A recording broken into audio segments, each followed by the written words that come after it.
This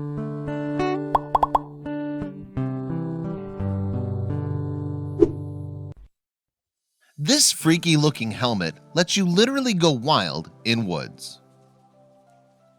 If you go down to the woods today, you're sure of a big surprise, one that involves wood-covered helmets being strapped to people's faces. But don't worry, this isn't the start of a terrifying horror movie. It's something way crazier than that. This spectacle is actually a mixture of an art installation, a technological experiment, and a wander through a forest from a bizarre perspective. And it's a world that, until now, humans haven't been able to explore. But that's the beauty of virtual reality technology. It opens up experiences that, for previous generations, simply weren't possible. And that's exactly what's been created here by UK-based Marshmallow Laser Feast, the brilliantly named design studio behind In the Eyes of an Animal. Ayrson Han Ayrson, one of Marshmallow Laser Feast's creative directors, told The Fader that the installation, which opened in England's Grisdale Forest, was designed to exploit the fact that humans have physiological limitations. He explained, "In VR, you can go up close, inside. It gives us an opportunity to see beyond our senses." This poses the question, what actually is In the Eyes of the Animal? Well, it's a virtual reality experience that puts you in the furry feet of creatures that live in the forest. Basically, you pull on a headset and become one of the critters scuttling among or flying around the trees. But how does it work? Well, it's a combination of impressive technology bundled into an intriguingly modified Oculus Rift headset. And it gives you the chance to find out how dragonflies, owls, frogs, and other woodland creatures see and hear the world.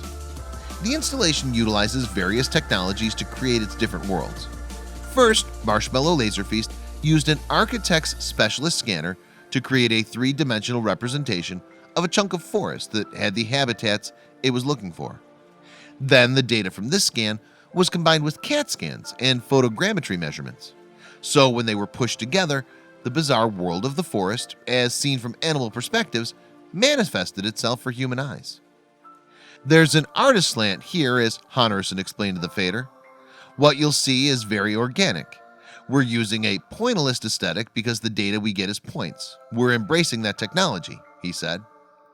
There are other aesthetic considerations involved in the project, including the design of the virtual reality helmet itself.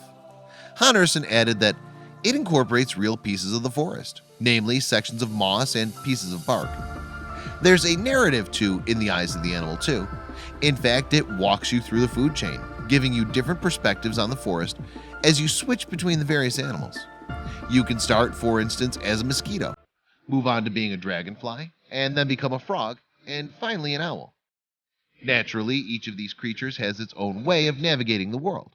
For example, mosquitoes explore using CO2 as a guide, while dragonflies see everything at an astounding 300 frames per second. This latter consideration means that when humans look through their eyes, things appear in slow motion. Frogs, meanwhile, use their signature ribbiting to echolocate, which allows them to detect horizontal movements. The owl finally has eyeballs that are not only a different shape to humans, but also ones that are fixed. This means that their peripheral vision is pretty awful. A new version of In the Eyes of the Animal has introduced bats to the forest-related fun. This addition involved the 3D printing of bat ears and attaching them to a listening device at the end of a pole. What's more, it helped recreate the echolocation that bats rely on to navigate the wild. Central to this working is the playing of a clicking noise to participants. This noise gets louder the closer someone gets to a woodland object. Other sounds are heard too, and these must be interpreted if participants are to successfully explore their immediate environment. The experience has been a huge hit with what's been a massively varied audience.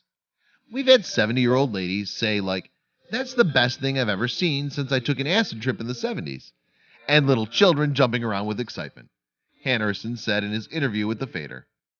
In the Eyes of the Forest isn't the only project that Marshmallow Laser Feast has worked on, though. One called Forest involved 150 trees made from lasers that visitors interacted with to produce sounds. Another, called Memek's Duologue, was a meditation on life and death that used photogrammetry and 94 digital SLR cameras. In the future, moreover, Marshmallow Laser Feast intends to continue working on In the Eyes of the Animal. This will likely see it add new bat visuals that in hopes will give users a strange and completely new look at the world. The studio is also working on a new project called Tree Hugger that involves scanning giant redwood trees. According to Honorison, in the eyes of the animal increases not just our understanding of nature, but our appreciation of it. Of course, the forest is beautiful when you look at it, but if you can see the neurons firing in the tree, or if you learn that dragonflies are the most accomplished flyers in the world, it does something else, he told Vader.